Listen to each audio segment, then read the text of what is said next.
सद्गुरू श्री ब्रह्मचैतन्य महाराज गोंदवलेकर यांचं प्रवचन 12 एप्रिल. सद्वस्तू साध्य करून घेण्याचा उपाय सत्संगती. एखाद्या दारूबाजाप्रमाणे विषयी मनुष्य वागत असतो. त्याला सर्व कळते पण वळत नाही.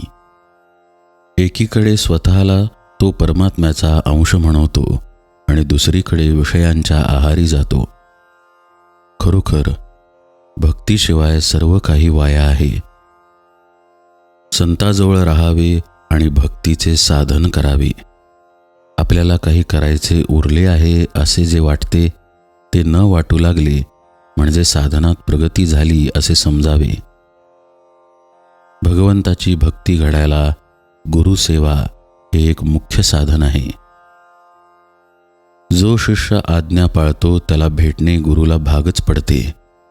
वास्तविक गुरु मनात काही इच्छाच येऊ देत नाही, म्हणून कामधेनूपेक्षाही गुरु श्रेष्ठ आहे.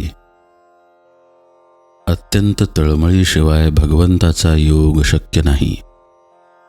संत समागम प्रारब्धाने होतो, पण समरीतीने जाता आले तर खरा समागम घडतो. पण आमचा मार्ग विषम आहे, म्हणून संत भेटूनही त्याचा समागम आपल्याला होत नाही.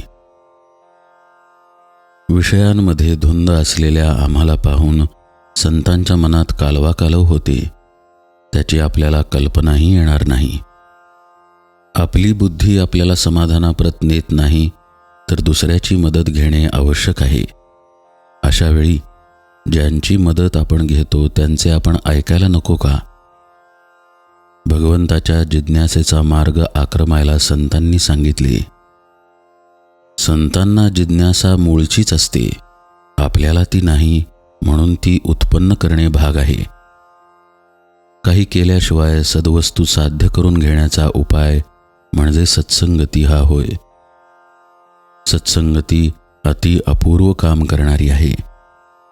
ज्याचे भाग्य थोर असेल त्यालाच ती लाभेल. एखादा मनुष्य भोवऱ्यात सापडला तर त्याला बाहेर काढण्याचे 2 मार्ग आहेत.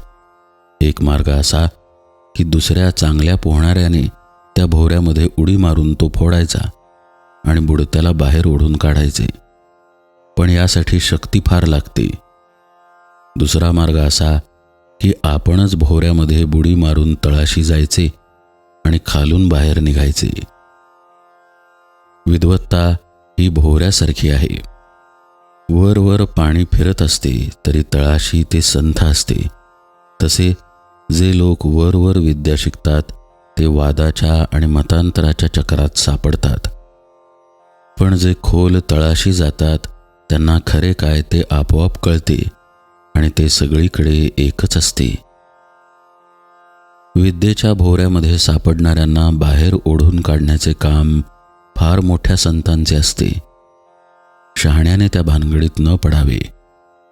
हजारो लोक भगवंताच्या नामाला लावणे हे खरे संतांचे काम होय. कोणत्याही सत्पुरुषाची परंपरा रक्षण केली पाहिजे, त्यात आपले घुसडू नये.